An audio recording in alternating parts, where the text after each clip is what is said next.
हे friends, आप सभी को मेरा नमस्कार। This is Savyasachi working in one of the public sector generations companies. So first of all big round applause for those people जिनका आज पहली बार कोई कम्पिटिटिव एग्जाम था। बहुत बहुत ज़्यादा शुभकामनाएं आपके आगे आने वाले एग्जाम के लिए। भगवान करे कि आपका एक बहुत जल्दी आपका जॉब लग जाए, सेटल हो जाओ आप जीवन में। और दूसरी बात कि भाई आज आपका एग्जाम जैसा भी गया हो, अच्छा गया हो, बहुत अच्छा गया हो या थोड़ा सा बुरा भी गया हो ना, आप एक चीज़ सोचो, पॉजिटिवली सोचो कि आप उन लोगों से कितने आगे हो। ऐसे बहुत से फर्स्ट टाइमर होंगे आपके साथ वाले जिन्होंने फॉर्म भरा था लेकिन आज पेपर देने ही नहीं गए, उतना कॉन्फिडेंस नहीं था, लेकिन आज आपने वो पड़ाव तो पार कर लिया, आपने जाके तो एग्ज़ाम दे के आए हो ना। तो इसके लिए अपने आप को ना थोड़ा सा ऊपर रखो उन लोगों से, ठीक है। ये था मोटिवेटिंग थिंग। अब आ जाते हैं एग्ज़ाम के बाद पे कि एग्ज़ाम आज जो हुआ वो कैसा रहा, एग्ज़ाम का कुल जमा क्या रहा एग्ज़ाम का, वो बात करेंगे। लेकिन उससे पहले आप एक बात सुन लो कि एग्ज़ाम आज 4 शिफ्ट में हुआ।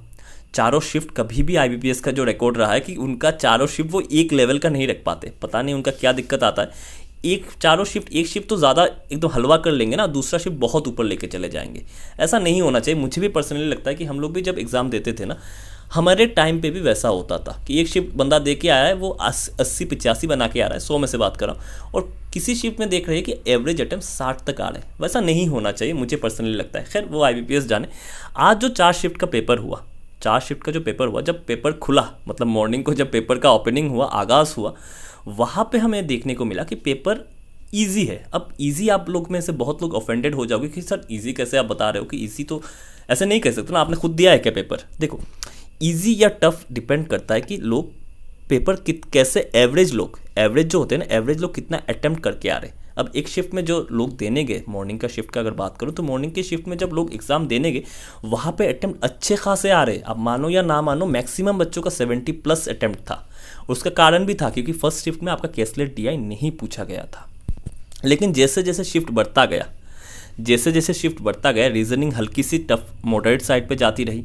मैथ्स में कैसलेट डीआई लगभग हर शिफ्ट में पूछा गया है, फर्स्ट शिफ्ट को छोड़ के। अगर मैं गलत नहीं हूँ, अगर मिस्टेक हो रहा है तो आप बताना कमेंट सेक्शन में। लेकिन जितना मुझे पता है, जितना मैंने देखा है कि फर्स्ट शिफ्ट के बाद से सेकंड, थर्ड और फोर्थ तीनों शिफ्ट में आपका कैसलेट डीआई पूछा गया, वो भी 3-3 क्वेश्चन पूछे हैं उससे। तो ये तो थोड़ा सा उसको टफर साइड में लेके जाएगा।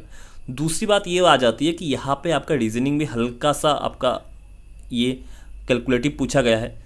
फोर्थ शिफ्ट की अगर बात करूँ तो वहाँ पे आपका क्वांट्स शायद आपका कैलकुलेटिव पूछा गया है। थर्ड शिफ्ट तो चारों शिफ्ट में से मुझे लगा कि थर्ड शिफ्ट सबसे टफ लगा।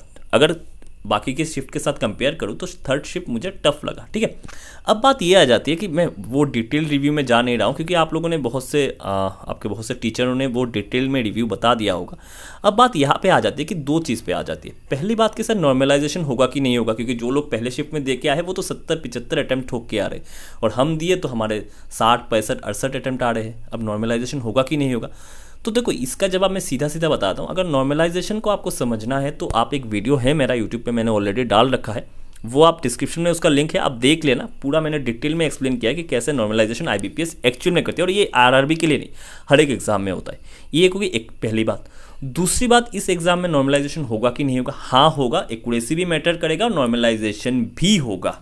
ये करेक्ट बात है, सत्य बात है। कोई कुछ भी बोल ले कि पिछले बार तो मुझे 1 नंबर मिले थे नॉर्मलाइजेशन से, मेरा शिफ्ट टफ आया था, कुछ भी बोल ले, एग्जाम हमने भी अटेम्प्ट किया है, ठीक है, हमने भी क्रैक किया है, हमारे टाइम पे भी नॉर्मलाइजेशन हुआ है, ठीक है। तो ये बात आप पकड़ के चलो, नॉर्मलाइजेशन आपके शिफ्ट में होगा। स्पेशली थर्ड शिफ्ट की बात अगर मैं करूँ तो आपको नॉर्मलाइजेशन का फ़ायदा मिलेगा। दूसरी बात ये आ जाती है कि सर यहाँ पे आप सेफ अटेम्प्ट क्या बताओगे। सेफ अटेम्प्ट आपके हिसाब से क्या होना चाहिए। देखो अगर आपने पहले शिफ्ट में अटेम्प्ट दिया है एग्ज़ाम, अगर आपने पहले शिफ्ट में लिखा है तो उस टाइम में मैं बोलूँगा कि वहाँ पे थोड़े से ज़्यादा अटेम्प्ट सेफ माने जाएंगे। अगर आपने 70+ अटेम्प्ट लगा के आए हो तो वहाँ पे आपको 70+ अटेम्प्ट सही माने जाएंगे, अच्छे अटेम्प्ट माने जाएंगे, ठीक है। लेकिन दूसरे या तीसरे शिफ्ट या चौथे शिफ्ट, ये सारे शिफ्ट को अगर मिला के मैं एवरेज में बोलूँ ना, तो कोई भी बंदा पहले शिफ्ट को छोड़ के अगर किसी भी बंदे ने दूसरे, तीसरे या चौथे शिफ्ट में अगर उसने 65 से लेके ऊपर अटेम्प्ट करके आया है, 65 से ऊपर अटेम्प्ट करके आया है, वैसी बात नहीं है कि आधे गलत हो गए, पूरा एक्यूरेसी के साथ अगर उसने 65 से ऊपर अटेम्प्ट करके आया है वो, तो मेरे हिसाब से उसने एग्ज़ाम अच्छा दिया है। लेकिन हाँ, यहाँ पे एक और बात भी प्ले करेगा कि अगर आपके स्टेट में वैकेंसी पिछले साल से इस बार घट गया है तो वहाँ पे कट ऑफ ऊपर जाने वाली है। कट ऑफ कैसे ऊपर जाएगा, कट ऑफ वैकेंसी के प्रोपोर्शनेट होता है। तो यहाँ पे कट ऑफ, अगर आपके वैकेंसी आपके स्टेट में पिछले साल के आसपास भी वैकेंसीज है, आसपास भी है, मान लो 2-4 वैकेंसी ऊपर नीचे हुआ है, तो पिछले साल से कट ऑफ थोड़ा सा नीचे जाएगा, क्योंकि पेपर टफ हुआ है। बाकी 3 शिफ्ट का, एक शिफ्ट के ऊपर तो आप पेपर नहीं बता सकते हो। तो यहाँ पे मैं बोल सकता हूँ कि हाँ, आपका कट ऑफ इस रेंज में अगर 65 तक कर चुके हो और आपका वैकेंसी आसपास ही है पिछले साल का, तब आपका एग्ज़ाम निकल जाना चाहिए, आपका प्री में सिलेक्शन हो जाना चाहिए। लेकिन अगर मान लो कि पिछले साल 100 वैकेंसीज आई थी और इस बार 25 वैकेंसीज आ रही है, तो वहाँ पे उस साल उस सिचुएशन में आपका कट ऑफ ऊपर जाएगा और इस सिचुएशन में आपको अटेम्प्ट थोड़े से ज़्यादा लगाने चाहिए होंगे। ठीक है, तो यही था कुल जमा इस एग्ज़ाम का। नॉर्मलाइजेशन का मैंने बता दिया, कट ऑफ का भी मैंने बता दिया, सेफ अटेम्प्ट क्या होना चाहिए वो भी आप समझ ही सकते हो, आप सेफ अटेम्प्ट क्या होना चाहिए, क्योंकि कंपटीशन भी बहुत ज़्यादा बढ़ रहा है।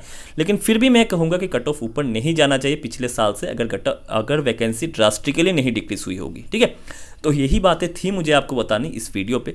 यहाँ तक अगर वीडियो को देख रहे हो तो प्लीज़ यार चैनल को सब्सक्राइब कर देना, वीडियो को भी लाइक कर देना, अच्छा लगता है आप लोग ना सपोर्ट करते हो। तो दूसरी बात, एक टेलीग्राम चैनल है मेरा, वहाँ पे मैं इंपॉर्टेंट जो PDF और स्टडी मटेरियल होता है आपके एग्जाम रिलेटेड वो भी डालता रहता हूँ। तो हो सके अगर आपसे बन पाए तो आप वो भी ज्वाइन कर लेना, आपको फ़ायदा होगा। ठीक है, तो ये वीडियो करते हैं यहीं पे end. Thank you very much for watching, keep studying, keep motivating yourself, bye bye, Tata.